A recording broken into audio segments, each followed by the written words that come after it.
So I found something interesting about Lou Taylor on the Securities and Exchange Commission. This is publicly available information. Go to the website yourself if you don't believe me. So this is a report that just tells us a little bit stuff about Lou Taylor. It shows that she worked at that Stonebridge wealth management company as an investment advisor. But as of May 2013, her registration was no longer valid. I don't know what happened to it, but she just is not registered with the SEC anymore as an investment advisor. Similarly, she has not passed any industry exams and she has no professional designations. On the next page, you will see her employment history. And as far as the federal government is concerned, she is an employee at Stonebridge Investment Counsel, Prime Capital Services, and TriStar Sports and Entertainment. So even though she no longer is registered as an investment advisor for Stonebridge Investment Counsel, she is the executive vice president. And I found some shady stuff on this Prime Capital Services Inc. So just stay tuned and keep watching my video. This is going to take a while and a lot of TikToks, so buckle up. So let's look deeper into the employment history of Lou Taylor. I got this information from the United States government on the SEC's website. So according to the SEC, Lou Taylor is presently employed by 3 businesses: Stonebridge Investment Counsel, Prime Capital Services, and TriStar Sports and Entertainment. So although she was not registered as an investment advisor post 2013, she still is listed as the executive vice president or director of Stonebridge Investment Counsel. And if you look below where I have things highlighted in pink, Stonebridge Advisors Inc., she's the CEO. So we know for certain that Lou Taylor is not currently registered as an investment advisor with the SEC, but she is very much still involved in investment advising. Furthermore, the most recent filing with the SEC for Stonebridge Investment was filed by someone called an exempt reporting advisor. This means whoever filed it was not required to register as an advisor with the SEC. Let's look into Stonebridge Investment Counsel. It manages about $52 million of regulatory assets, and business has really boomed since the founding of the company in 2002.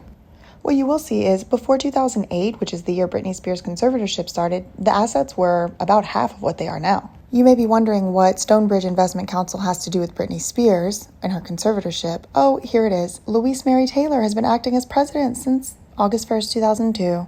Mitchell only came on after, even though he's listed as the president now. So my working theory / opinion is that Lou Taylor got her claws into Britney Spears' estate and then very quickly funneled it into her own investment advising firm. The only 2 people listed as owners and officers are Louise Taylor and Mitchell Martin. Lou used to be a registered investment advisor with the SEC, but she's no longer. Now I'm going to look into the paperwork just to make sure that Britney's money did go to Stonebridge Wealth Management or investment advisor, so I'm not a conspiracy theorist, but I do have a working theory.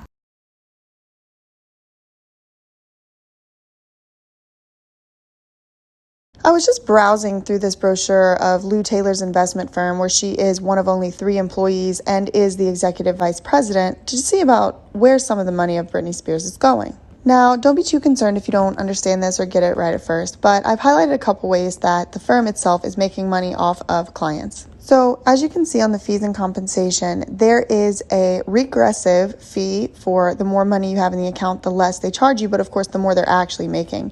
But you can see the listing here, right? There's annual fees payable monthly, program fee, several fee components for the UMA platform, Callan fee, MPA fee, custodial fee at Fidelity. And my suspicion is that these are actually fees that Stonebridge itself needs to pay, but they just pass it on to their clients, which isn't necessarily illegal. But I wanted y'all to see one other part of this brochure. You can't get out of it until the client terminates the agreement in writing. But if Lou Taylor is someone's business manager and someone's investment manager, who do you think would need to terminate the agreement? Conflict of interest? So the same thing that Lou Taylor does with Britney Spears' entities, she did it with her own entity, Stonebridge Investment Counsel, LLC. It is based in Tennessee, but it does have a California branch. We will be looking at that later. As you can tell, the agent name is Mitch S. Martin. And interestingly, Mitch was added, wait for it, after the company was incorporated. I still have no idea why they do this. Let's go to the California branch because they usually do have documents available. So we'll look at the most recent filing. All it says is nothing has changed since their last filing, but it is signed by Mitchell S. Martin. Again, we do see Mitch Martin's name and CT Corporation System as the registered agent, but we don't see any Lou Taylor. Again, we're going back to another filing from 2018. Yep, Mitch is there, no Lou Taylor.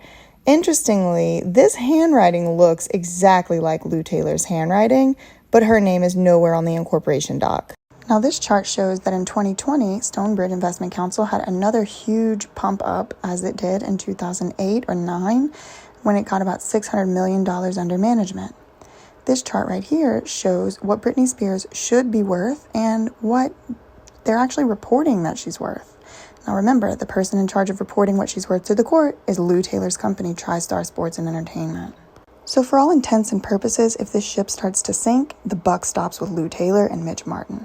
Now, it's important to realize the dynamic and the relationship between Lou and the Spears family. She's very, very close to them. She has been seen in many pictures with them, kissing them, telling them she loves them and all of that, but never in pictures with Britney. Lou Taylor is also Jamie Lynn Spears' business manager, as well as Jamie Spears' business manager, and she is registered agent for many of their entities. She's also very close to Jamie Lynn Spears as a friend and has been seen to tell her that she loves her on social media, etc. So we just found out this week that in 2018, Jamie Lynn Spears was named as the sole trustee of Britney Spears' pre-2008 assets called SJB Revocable Trust. Now, I made all of the TikTok videos that you watched earlier in this video in the month of August, beginning in August 2nd all the way through August, like 14th or 15th. Interestingly, it was August 18th that Jamie Lynn Spears signed a verification and had it notarized saying that she wanted to move some of Britney's money into Stonebridge Wealth Management, which is the same thing as Stonebridge Investment Counsel, which is Lou Taylor's old investment firm. What's also interesting is Mitch Martin, the CEO of Stonebridge right now, also works at TriStar Sports and Entertainment. Now, something else we also know for sure is that at least $3 million of Britney's money was or currently is in Stonebridge Investment Counsel already. I'm not sure if they have permission to move the money into there, but what a lot of fans are speculating is that $600 million that was just poofed into Stonebridge Investment Counsel in the year 2020 was in fact the conservatorship and Jamie Lynn and Lou moving Britney's money before they were supposed to, or before they had court authorization to do so. That is just fan speculation at the moment, though. However, if that is what happened and indeed did take place, then that would be a really big problem for the conservatorship because they were not supposed to do anything with the money from that trust until they had court authorization.